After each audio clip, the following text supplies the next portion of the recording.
Hey guys, welcome back to episode 3 of the BackSeat Gamers podcast. Today I'm going to be part of the promise. I'm going to be talking about the Medium. So just a little bit of backstory on the Medium. So the Medium is on Xbox Series X and Xbox Series S and Windows 10 PC. So it's on Game Pass. This is meant to be Xbox's first true next-gen experience. So it has left out Xbox One, Xbox One X. So unfortunately, players on those consoles will not be able to play this, and of course, it's not on PlayStation. So yeah, let's get straight into the drive. So as you can see, I'm driving a Mercedes A-Class today, AMG. Quite a nice car to drive. So I have to put some snow tyres on today as well because we are in the snow. Let's just get straight onto the road and we'll get straight into it. So yeah, just a little bit of history about Medium. Actually, it actually started development way back in 2012.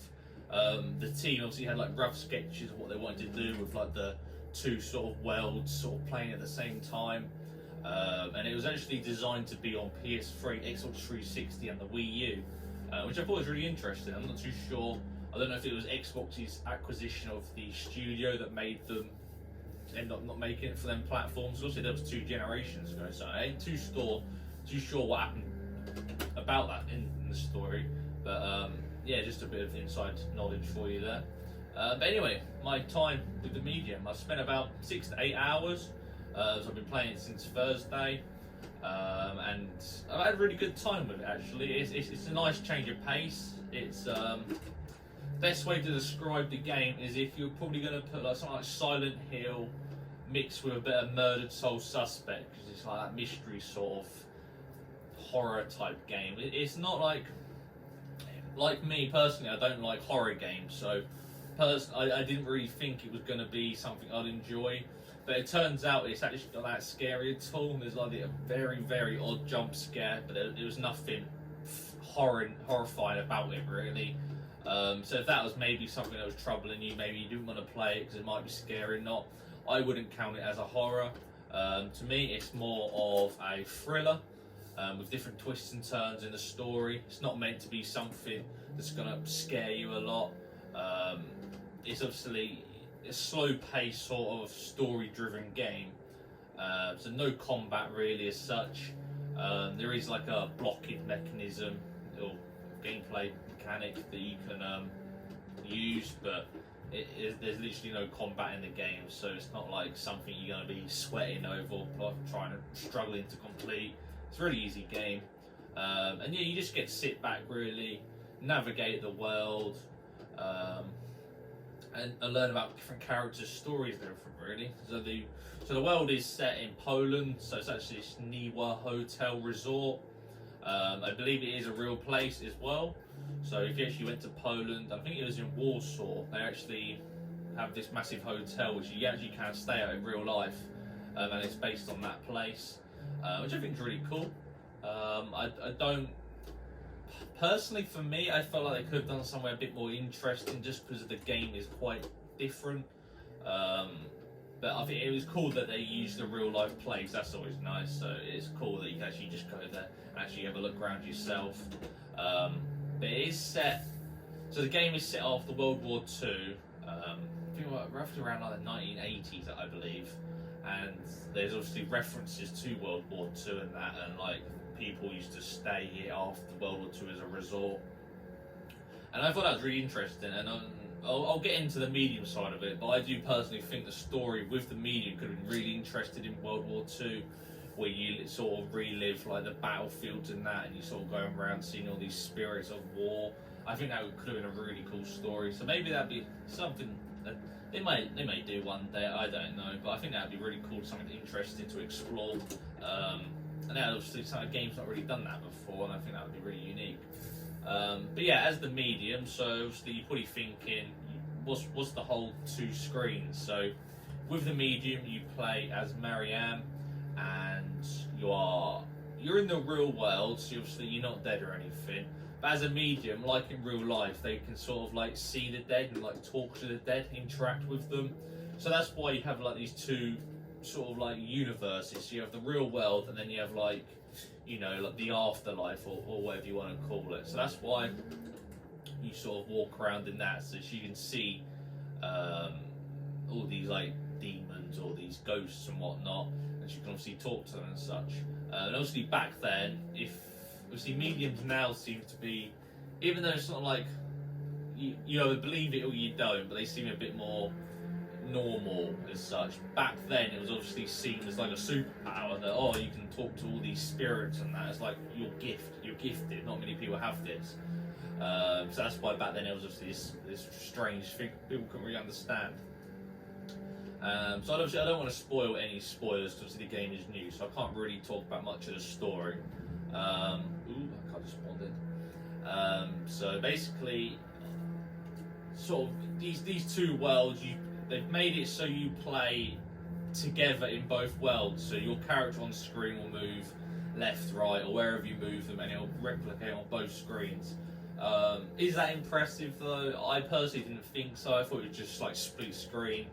The graphics sort of stay the same as obviously normally in split screen you would get like the graphics sort of wouldn't look as crisp as if they would if you were playing single player. The frame rate's hard because it's like a fixed camera, so I couldn't really experience with the frame rate. I couldn't really tell you if it was 30 or 60 just because you don't really control the camera, you just control the character. Is that something you like, having a fixed camera? Personally, not for me, but I can say it does work. It's not like a buggy camera or anything like that. It does suit the game well. There's a few times though where you sort of traverse from one room to another, and obviously you're taking them that way because obviously you're controlling the character, and when you sort of walk into that room you end up walking into a wall because you've sort of gone left, even though when you've gone left you got to move up because you've changed camera angle and you're obviously facing a different way. So there's like scenarios like that where I feel like it didn't work massively well, but it's just nitpicking, I think that is really. So yeah, the story this is sort of like a basic hint of what the story's about. So you sort of go to this Niwa hotel as the medium, and you go there to explore what happened. Why is it abandoned now? What happened to all these people that used to live here? Because it used to be this nice resort. And you sort of learn about different people's experiences at the hotel and that, and then it comes like a lot deeper story meaning to the game, and by the end it all makes sense, and I think the ending's a really, really good story plot, because I was going through the game and I thought, the story's pretty weak, I don't really find it that interesting, but yeah, it all makes sense once you get to the end, and I think it is a really good ending for the game.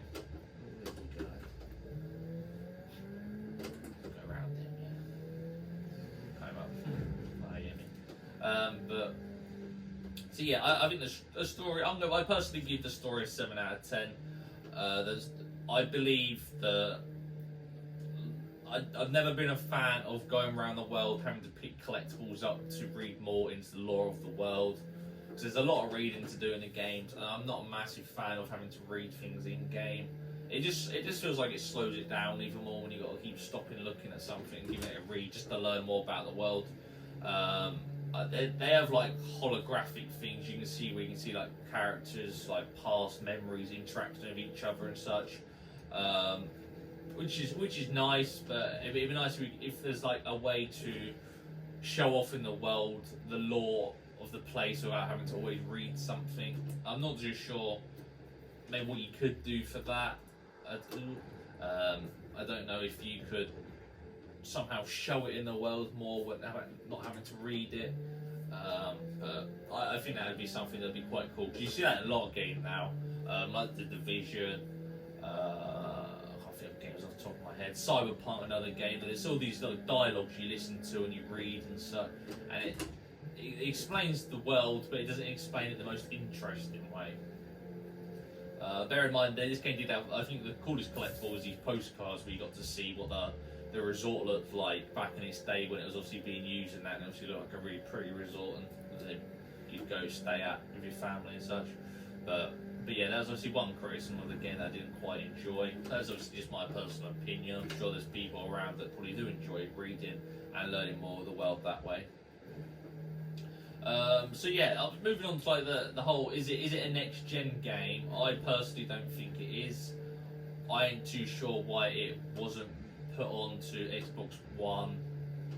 Maybe because obviously One X I think could run it. Maybe they were thinking, oh, can Xbox One run it? And obviously that's maybe why they can't release it on Xbox One X and not the One. It's just, end of the day, it's just split screen, and it's like we've had split screen games I think like since PS2. Obviously they started making this game back in when it was obviously PS3 era. So I mean, I don't feel like that's hold them back all this way. Graphics, they're alright, they look nice, they're nothing spectacular. I recently saw a trailer where it was running on PC with ray tracing, and that looked proper next gen, where it was all the marble floors and ray tracing on it and everything. I didn't really get any sort of ray tracing on this Xbox Series X version. It looked nice, you got little reflections, but it didn't look as crisp as what it did on PC, which I'm a bit disappointed with. So yeah, I can't really say it is next gen. Audio wise, yeah, audio's good. Obviously, the musician from Silent Hill did the music. The music was good. It kept like the eerie atmosphere. It didn't make it like, it doesn't really give you that sort of, you got a rush sort of music where you sort of got to quickly rush, gets the adrenaline going. It's just that sort of eerie music that just adds to the world and just makes it feel more of this like haunted place.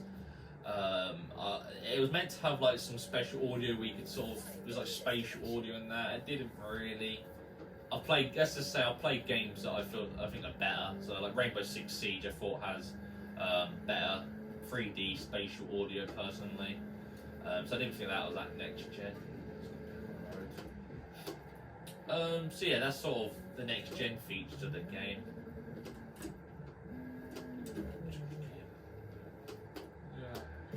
Driving's quite rubbish here. So yeah, what else should we talk about with the game? So,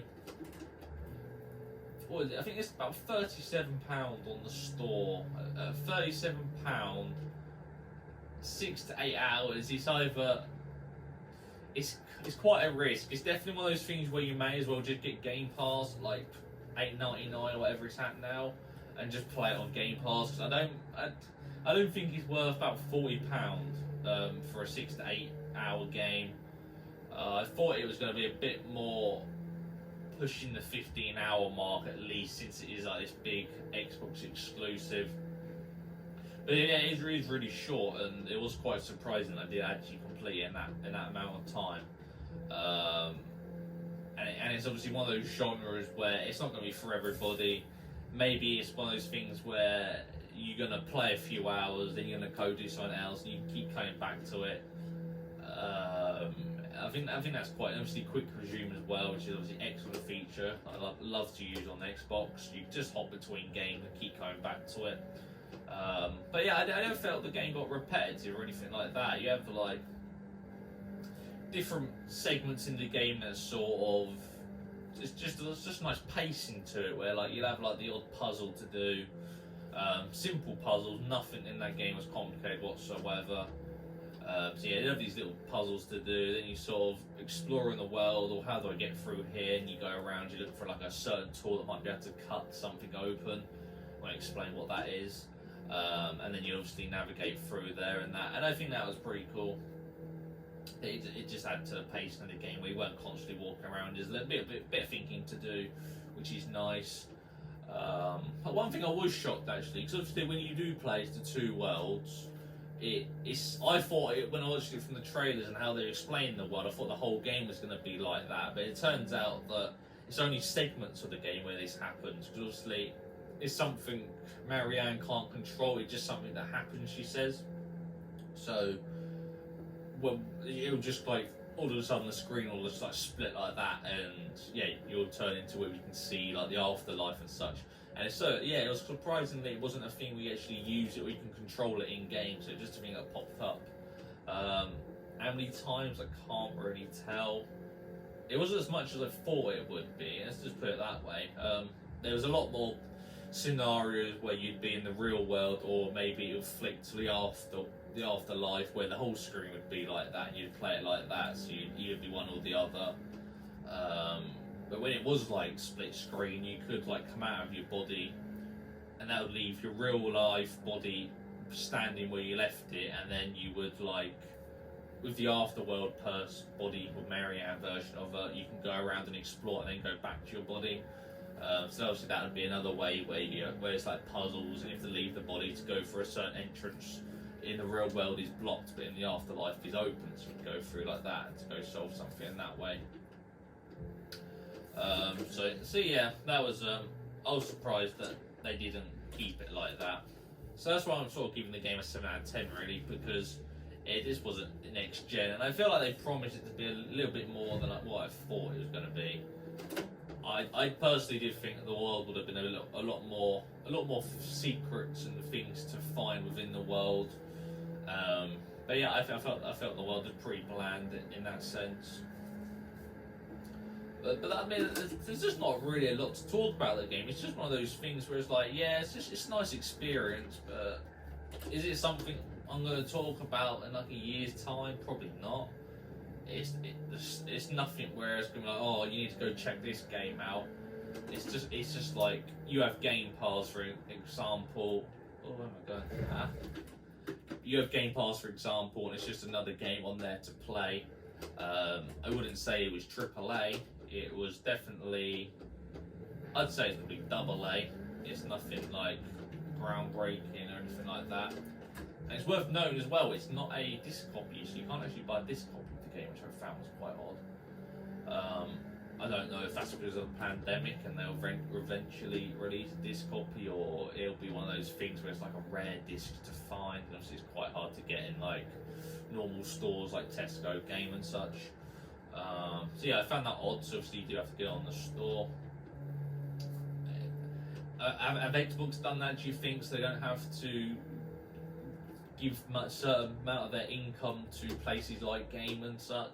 GameStop in America, is it? I don't know why they've done it like that. Because obviously, normally buying it on the store, if you wanted to purchase it on the store, it normally costs more than what it does in like Game or such. So yeah, I'm not too sure why I have done it like that. It'll be interesting to see if that does come out on a disc copy or not. But yeah, with a 6 to 8 hour game, maybe about £25, I think maybe £20, £25 would have been reasonable for it.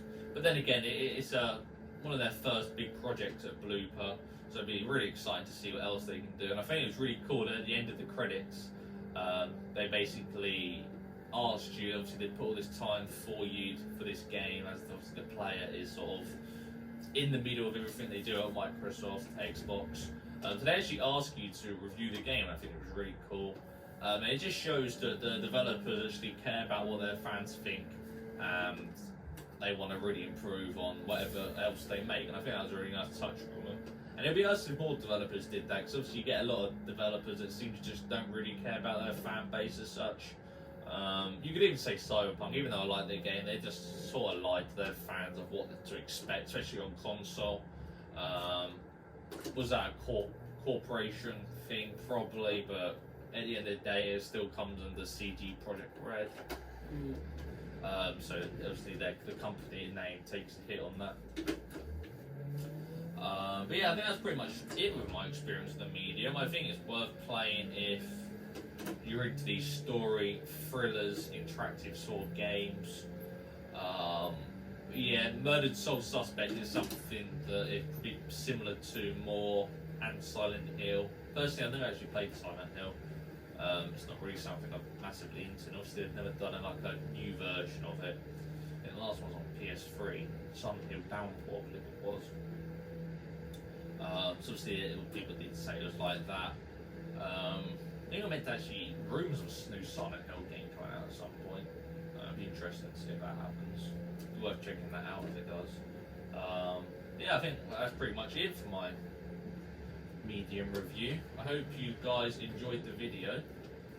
Bit short podcast than normal, as I did want to just make it about the medium this time. Next week, I'm not too sure what's happening next week. Obviously we have, what have we got next week? We've got Apex Season 9, Apex Legends, so I'll be covering that. We have, so I think that's on February the 2nd. We also have the Division 2's next gen upgrade, which is 60 FPS 4K on the Series X and PS5. So I'm going to give that a whirl and give you a bit of feedback on what that's like. Balan Wonderland, so that's another game that's recently got a demo. A game coming out in, I think that game comes out in April, I could be wrong. Between March, April and May, one of those months it comes out at. So I'm going to give that a try, and then yeah, I'll talk to you what I think about that.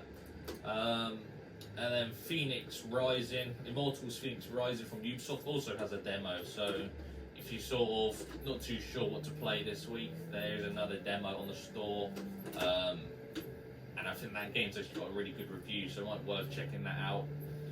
It's more like a cartoony sort of game based on Assassin's Creed Odyssey, where it's set in Greek mythology and that. It looks really cool, a lot of puzzles and that, gives you a lot of Zelda vibes, so it might be worth checking that out. He's on the store on Xbox and PlayStation with a free demo. So yeah, let's kind of park up in the Horizon Festival, just go out and it's too loud. There we go. Anyway guys, thank you all so much for watching. I hope you enjoyed my review, and check out episode 4 next week when it drops.